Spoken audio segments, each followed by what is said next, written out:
وخير الهدي هدي محمد صلى الله عليه وسلم وشر الأمور محدثاتها وكل محدثة بدعة وكل بدعة ضلالة وكل ضلالة في النار.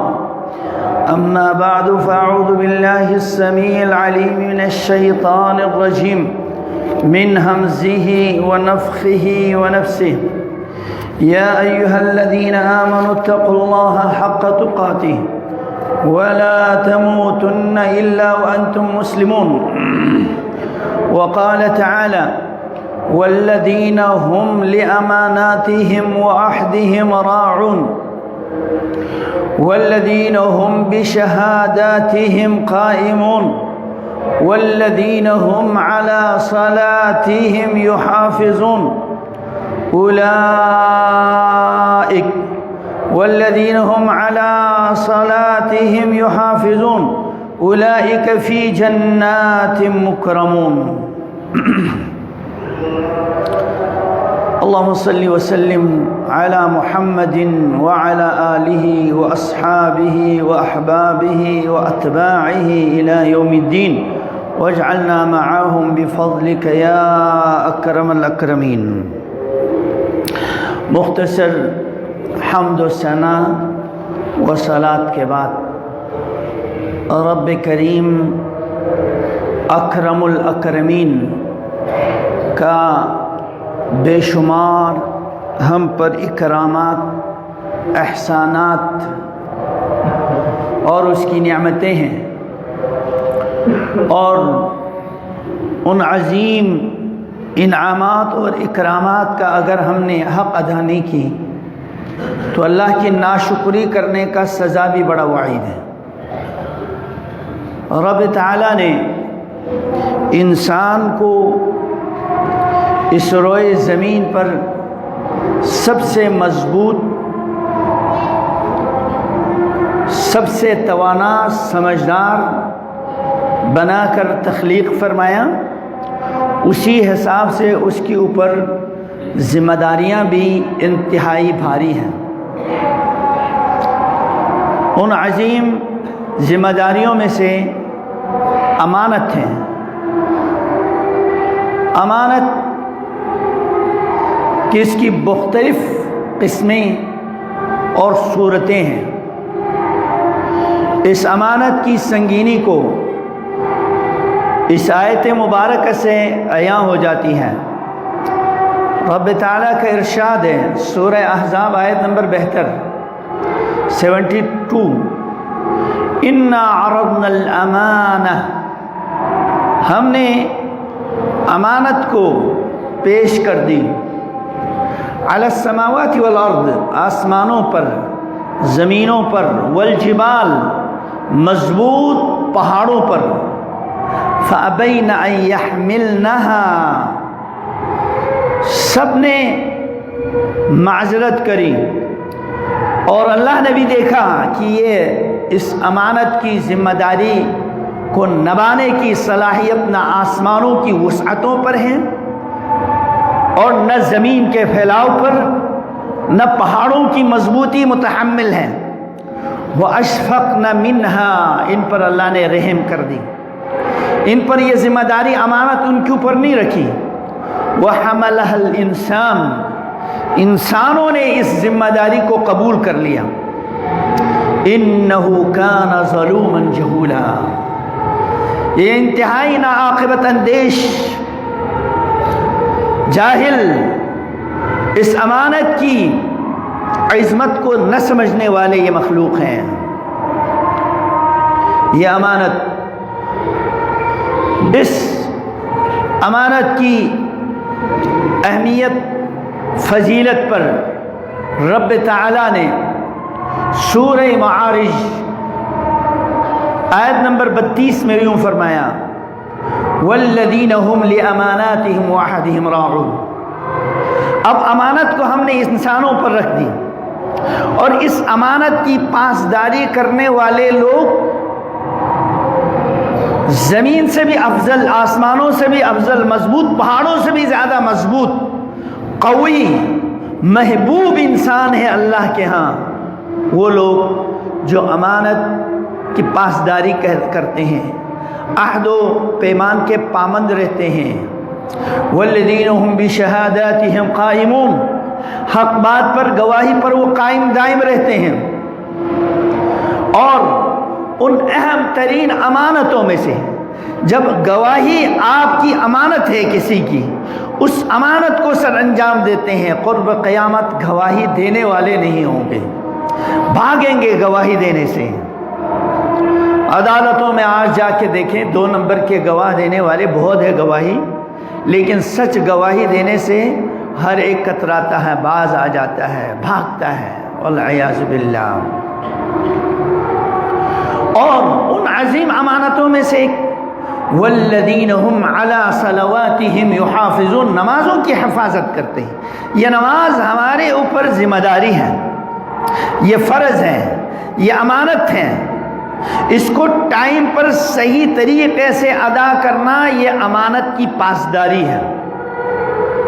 یہ نماز، یہ خاص عبادات بندہ بشر مکلف ہے، چرن پرن انسان زمین آسمان یہ سارے نمازوں کے پابند نہیں، اگرچہ اللہ نے ان میں یہ الہام کر دیا ہے وَإِن مِّن شَيْءٍ إِلَّا يُسَبِّحُ بِحَمْدِهِ، اللہ کی تسبیح ہر چیز بیان کرتی ہے، لیکن یہ جو نماز سب سے محبوب ترین عبادت ہے، یہ اللہ نے بندوں پر رکھا ہے، جس میں قیام ہے، رکوع ہے، سجود ہے، اور صلاۃ کا معنی دعا ہے۔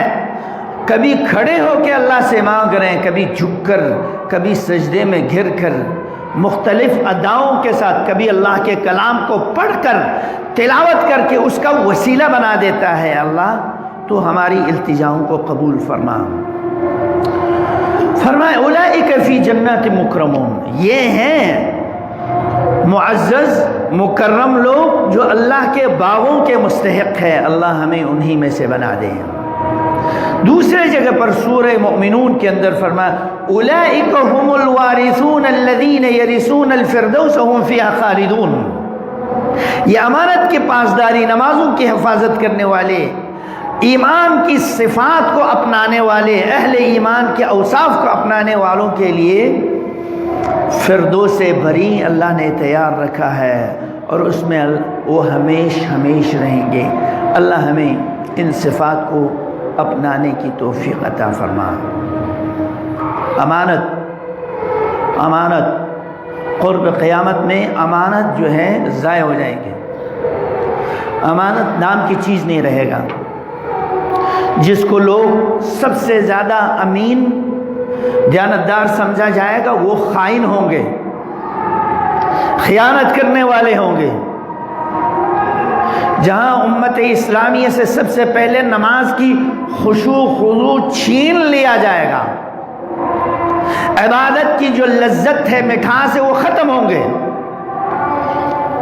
اللہ ہمیں نصیب فرمائے یہ مٹھاس، یہ لذت، یہ بہت کم لوگوں کو نصیب ہوتے ہیں۔ اور جو راتوں کو کھڑے ہیں، کوئی عبادت کرتے ہیں، نمازیں پڑھتے ہیں، ان کو پتہ ہے، ان کو پتہ بھی نہیں چلتا ہے، پاؤں سوج چکے ہیں، تھکاوٹ ہوئی ہے، پتہ ہی نہیں ہے، اللہ کے ذکر میں غرق ہے۔ ان ڈاکٹروں سے بھی آپ پوچھ سکتے ہیں جو آپریشن کرتے وقت بندہ قرآن پڑھنا شروع کرتا ہے یا خاص ذکر شروع کرتا ہے، وہ ذکر میں جاری رہتا ہے، آپریشن بھی جاری ہے، حالانکہ میں مدہوش ہے، بے ہوش ہے، لیکن اس کی زبان چل رہی ہے۔ کیوں؟ اس کے دل میں جو نعمتیں ہیں، اللہ کی اذکار، وہ ہمہ وقت جاری رہتا ہے۔ اللہم اجعلنا منہم۔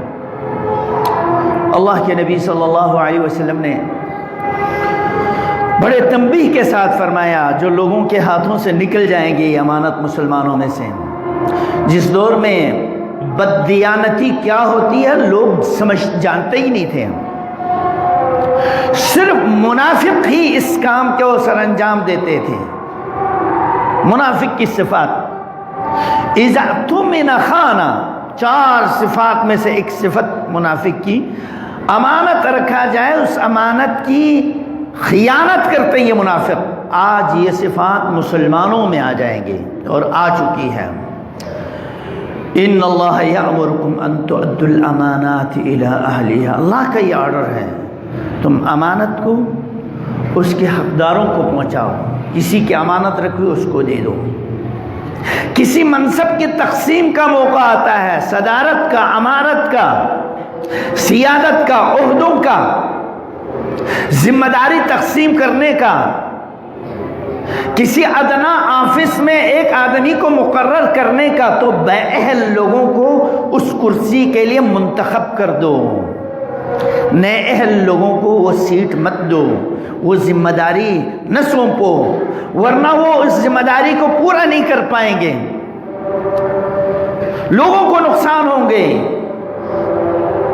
خود آدمی کو تو تلاش کرنا مجھے یہ ذمہ داری دے دو اچھی بات نہیں، لیکن جب دیکھیں کہ کوئی آدمی اہل ہی نہیں اس منصب کے، تو ایسے صورت میں ماہر آدمی کو حق ہے کہ بھائی یہ ذمہ داری مجھے دے دو، میں بخوبی سر انجام دے سکتا ہوں. جیسے کہ سیدنا یوسف علیہ السلام نے فرمایا اجعلنی علی خزائن الارض انی حفیظ امین، میں بڑا دیانتدار ہوں. کیوں دیانتدار نہ ہو؟ یہ نبی، باپ نبی، دادا نبی، پردادا نبی، خاندان نبوت کی ہستی. یہ دیکھا پوری مصر میں اس جیسے دیانتدار. آنے والے اقتصادی بحران، 7 سالوں کی قحط سے لوگوں کو بچانے کے لیے ماہر اقتصاد اور دیانتدار اس سے بہتر کوئی اور نہیں تھا. تو اسی لیے یوسف علیہ السلام نے فرمایا میں انتہائی امانت دار اور ماہر ہوں، مجھے مقرر کر دو. ادِ الامانۃ الی من اؤتمنک، امانت کسی نے آپ کے پاس رکھی ہے تو اس امانت اس کو پہنچا دو. یہ نبی صلی اللہ علیہ وسلم کا فرمان ہے. وَلَا تَخُنْ مَنْ خَانَكَ، آپ کو کسی نے دھوکہ دیا، نقصان پہنچایا، تو برائی کا بدلہ برائی سے نہیں دینا ہے، تو پھر آپ میں اس خائن میں کوئی فرق نہیں ہوگا. اس نے آپ کو نقصان پہنچایا، آپ کے ساتھ خیانت کی، آپ کے مال کو خراب کیا، آپ کی تجارت کو خراب کی، تو آپ اس کو نقصان نہیں پہنچاؤ. یہ اعلیٰ درجے کی احسان، اکرام ہے. جو بندہ آپ کے ساتھ برائی کریں تو آپ اس کے ساتھ اچھائی کریں. ابو ہریرہ کی حدیث جو نبی صلی اللہ علیہ وسلم نے فرمایا کہ اللہ تمہارے لیے مددگار ہوں گے اگر تم اس بات میں سچ ہے کہ آپ اچھا کر رہا ہو، آپ کے ساتھ برائی کرتا ہے. اور اس امانت کی اہمیت اور عظمت کو ملحوظ رکھتے ہوئے اللہ کے نبی نے ایک دن باقاعدہ خطبہ ارشاد فرمایا. صحابی بیان کرتے سیدنا انس خادم رسول اللہ صلی اللہ علیہ وسلم، خطبنا نبی صلی اللہ علیہ وسلم، اللہ کے نبی نے ہمیں خطبہ ارشاد فرمایا. اور اس خطبے میں اتنے بار یہ کلمات دہرائے اور فرمایا قال الا الا لا ایمان لمن لا امانۃ له ولا دین لمن لا عہد له، الا لا ایمان لمن لا عہد له، الا لا ایمان لمن لا امانۃ له ولا دین لمن لا عہد له. بار بار سنائیں. لوگوں خبردار. اکثر خطبوں میں یا آپ یہ ارشاد فرمایا کرتے تھے، لوگوں خبردار، ہوشیار، یاد رکھو لا ایمان، ایمان ہی نہیں. جس کے پاس امانت کی پاسداری نہیں وہ مومن نہیں ہے، یہ بے ایمان آدمی ہے، اس کی ایمان انتہائی کمزور ہے. اتنی وعید کی ایمان نکل چکا ہے سمجھ لو جب وہ بددیانتی کر رہا ہے کسی کے ساتھ. لا ایمان لمن لا امانۃ له، جس کے پاس امانت کی پاسداری نہیں، ایمان نہیں. ولا دین لمن لا عہد له، عہد اور معاہدے کی پاسداری نہیں کرے تو وہ دینداری نہیں. ایسے زمانے آئیں گے یہ امانت جھوٹے، کذاب کافر لوگ امانت کے پاسدار ہوں گے، عہد کے پابند ہوں گے، اور سچ بولنے والے جھوٹ بولیں گے، امانت کی پاسداری نہ بددیانتی کریں گے، عہد کے پابند رہنے والے عہد کو توڑیں گے۔ آج یہی مسلمانوں کی کیفیت ہے، آج مسلمانوں کی یہ کیفیت ہے۔ یورپ میں جاؤ، ان کی تجارت میں کوئی دھوکہ نہیں۔ جاپان میں جاؤ، کتنے معیاری چیز دیانتداری سے بناتا ہے۔ ایک یہودی مسلمان کے ساتھ جھگڑا ہوا، یہودی نے اس کے مال روک کے رکھا، پوپ کو جا کے شکایت کری کہ تمہارے یہ یہودی آدمی نے میرے اتنا مال غصب کر کے رکھا ہے۔ پوپ نے چھوٹی سی چٹھی لکھ کر پیک کر کے اس کو روانہ کر دی، اس کو دے دوں۔ اس نے کھول کر دیکھا، دیکھتے ہی فوراً اس کا مال واپس کر دیا۔ وہ مسلمان حیران ہو گئے، کیا بات کری؟ وہ کون سی طاقت ہے جس نے تجھے مجبور کر دیا کہ میرے مال جو روک کے رکھا تھا تم نے دے دیا؟ اصرار کرنے پر اس نے بتایا، چٹھی میں یہ لکھا ہے کہ تم عہد کو توڑتے ہو، مجھے یہ بتاؤ کب سے مسلمان ہو گئے ہو؟ یہ کام تو مسلمان کرتے ہیں، تم یہودی کیوں کرتے ہو؟ ایک چھوٹا بچہ یہودی سے لے کر بڑا تک اپنے کام میں انتہائی مخلص، انتہائی محنت اور انتہائی دیانتداری سے اپنے کام کو، حکومتی کاموں کو سر انجام دیتے ہیں۔ آج پوری دنیا پر ان کی طاقت چھائی ہوئی ہے۔ ہم ایک زمانے میں تھے، پوری دنیا پر ہماری سیادت، امارت، حکومت، کافر لوگ مسلمانوں کے ملک میں رہنے کو پسند کرتے تھے۔ کیوں؟ یہاں امن ہے، آشتی ہے، ہمدردی ہے، محبت ہے، رواداری ہے، دیانتداری ہے۔ اللہ پھر سے ہمیں یہ طاقت قوت نصیب فرما۔ اللہ کے نبی صلی اللہ علیہ وسلم نے ہمیں ایک دعا سکھا دیا ہے، وہ دعا یہ ہے، اللہم انی اعوذ بک من الجوع، اللہ میں تجھ سے بھوک سے پناہ مانگتا ہوں، فقر و فاقہ سے پناہ مانگتا ہوں، فإنہا بئس الضجیع، یہ بدترین اذیتناک بھوک ہے جو انسان کو اذیت دے دیتی ہے۔ وَأَعُوذُ بِكَ مِنَ الْخِيَانَةِ، اے اللہ میں تجھ سے خیانت، امانت کو ضائع کرنے والی کام، خیانت سے پناہ مانگتا ہوں۔ فَإِنَّهَا بِئْسَتِ الْبِطَانَةِ، یہ بدترین ساتھی ہے، انسان کو داغدار، بدنما اور انسان کو بدنام کر کے چھوڑ دیتا ہے۔ اللہ ہمیں خیانت سے محفوظ فرما۔ فقر، فاقہ، ایسی خطرناک چیزیں، انسان اسلام کو دو بیٹھتا ہے، بیچ کے کھا جاتا ہے اس فقر کی وجہ سے۔ حدیث کا یہ خلاصہ ہے، یا ایھا الذین آمنوا، اے ایمان والو، اللہ فرما رہا ہے، جب ایمان والوں سے خطاب کرتا ہے نا اللہ، تو یقین جانو اس کے بعد اللہ کے پسندیدے لوگوں کو خاص قانون، ہدایت جاری فرما رہا ہوتا ہے۔ اے مجھ پر ایمان رکھنے والو، مجھے اللہ ماننے والو، اپنے رب ماننے والو، معبود مسجود سمجھنے والو، یا ایھا الذین آمنوا، اگر آپ پکے سچے مومن ہیں نا تو پھر لا تخونوا اللہ والرسول، اللہ رسول کے ساتھ خیانت نہ کرو، نہ ولا تخونوا اماناتکم وتخونوا اماناتکم، اور نہ ہی تم اپنی امانتوں کو کی خیانت کرنا، وانتم تعلمون، جان بوجھ کر۔ اللہ کی عظمت اور رسول اللہ صلی اللہ علیہ وسلم کی اطاعت، اللہ کی عبادت کرنا یہ امانت ہے، رسول کی اطاعت کرنا یہ امانت ہے۔ اللہ رسول نے ہمیں یہ حکم دیا ہے، اللہ کی عبادت کا حصہ ہے، نبی کے سنت کا یہ آرڈر ہے، تم اپنی امانتوں میں خیانت مت کرو، ملاوٹ مت کرو، جھوٹ مت بولو، حقدار کی حق اس کو پہنچا دو۔ سورہ انفال آیت نمبر 27 ہے یہ جو آپ کے سامنے رکھا ہے۔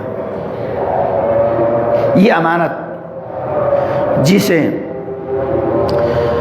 انسانوں نے اٹھا لیا ہے، لیکن کم ہی لوگ ہیں اس امانت کو نبھانے والے۔ امانت کیا ہے؟ کس چیز کی امانت ہے؟ خلاصہ یہ ہے، امانت اللہ کی حقوق کی ادائیگی کرنا، بندوں کی حقوق کی ادائیگی کرنا، یہ امانت ہے۔ اللہ کے حقوق اس کو اکیلا جاننا، خالص اسی ہی کی بندگی کرنا، یہ امانت ہے۔ اور اس کی تمام عبادات کما حقہ سر انجام دینا، یہ امانت ہے۔ اور اللہ نے جن جن چیزوں سے منع کر دیا ہے ان چیزوں سے اجتناب کرنا فرض ہے، یہ امانت ہے۔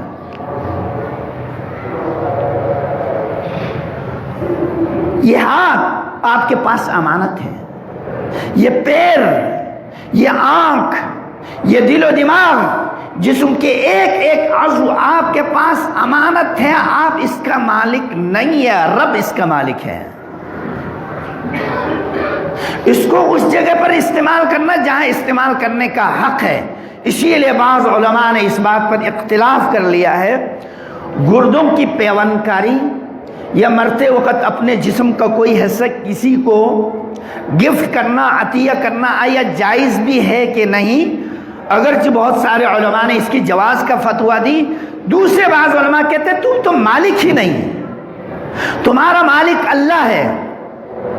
اللہ نے اس چیز کی اجازت کہیں قرآن سنت میں دیا نہیں، تم کیوں اپنے عضو کو، آنکھ کو، گردوں کو کسی کو گفٹ کرتے ہو؟ یہ تو اللہ کی طرف سے دی ہوئی امانت ہے، آپ اس کا مالک نہیں۔ آپ کے ہاتھ سے، آپ کے پیر سے، آپ کے زبان سے پوچھا جائے گا اس کو کہاں استعمال کیا؟ آیا جو عظیم نعمت آنکھ دی اس سے اللہ کے کلام کو بھی پڑھا کہ نہیں پڑھا؟ اس ہاتھ سے کوئی اچھا کام کیا یا برا کام کی؟ یہ اعضاء سارے آپ کے پاس امانت ہے، اس کا شکر ادا کر لو اور اس سے غلط کام نہ لو، کہیں یہ اس نعمت کو چھین نہ لیا جائے، والعیاذ باللہ۔ طہارت، پاکیزگی، یہ امانت ہے۔ نماز امانت ہے، ٹائم پر ادا کرنا۔ یہ بچے آپ کے پاس امانت ہے، ان کو دیندار بنانا، نمازی بنانا، یہ آپ کی ذمہ داری ہے۔ قیامت کے دن آپ سے ان کے بارے میں پوچھا جائے گا۔ یہ دولت، یہ نعمت آپ کے پاس امانت ہے۔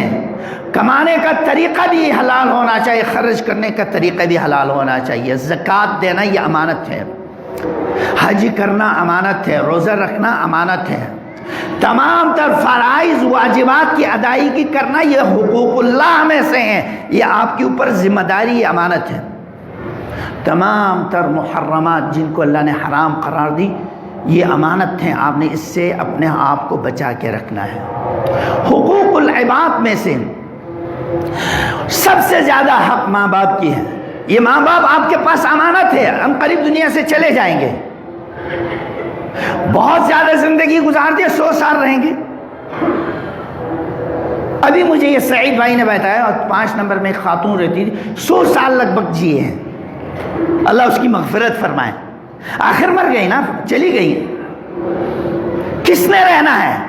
جب تک ہے تب تک ان کی خدمت کرو۔ اللہ ہم جن کے والدین زندہ ہیں ان کی قدر کرنے کی توفیق عطا فرما، جن کے دنیا سے چلے گئے ہیں اللہ ہمہ وقت ان کے لیے دعا کرنے کی توفیق عطا فرما۔ والدین کے حقوق کے بعد میاں بیوی کے حقوق، اولاد کے حقوق، رشتہ داروں کے حقوق، پڑوسیوں کے حقوق، معاشرے کے لوگوں کے حقوق۔ کلکم راع وکلکم مسئول عن رعیتہ، آپ ذمہ دار ہیں، آپ اپنی امانت داری میں دیانت داری کرو، قیامت کے دن آپ سے اپنی ذمہ داریوں کے بارے میں پوچھا جائے گا۔ آپ کو کمپنی کے چیئرمین بنا دیا، آپ نے 8 گھنٹے کے لیے لکھ کر دی کہ میں نے اتنا پیسہ آپ سے 1200-1500 لینا ہے اور میں نے یہ کام کرنی ہے، اب یہ آپ کی امانت ہے، اس کام کو کریں۔ جب اس نے اس کام کو کر لیا، 1500 دینا یہ آپ کے اوپر امانت ہے، ذمہ داری، آپ اس کو امانت کو پورا کرو۔ مزدوروں کی مزدوری دینا، اور جہاں آپ مزدوری کرتے ہیں وہاں پر دیانتداری سے کام کو ادا کرنا، یہ کام آپ کے اوپر ذمہ داری ہے، امانت ہے۔ آج کام چور ہے اکثر لوگ، اللہ ہدایت دیں، پھر کہتے جی فلان بیمار ہے، فلان بیمار ہے، یہ پریشانی ہے، پریشانی تو آئیں گے، اللہ ہم پر رحم فرما، اللہ ہمیں امانت کی پاسداری کرنے کی توفیق عطا فرما۔ سبحانک اللہم و بحمدک، اشہد ان لا الہ الا انت، استغفرک۔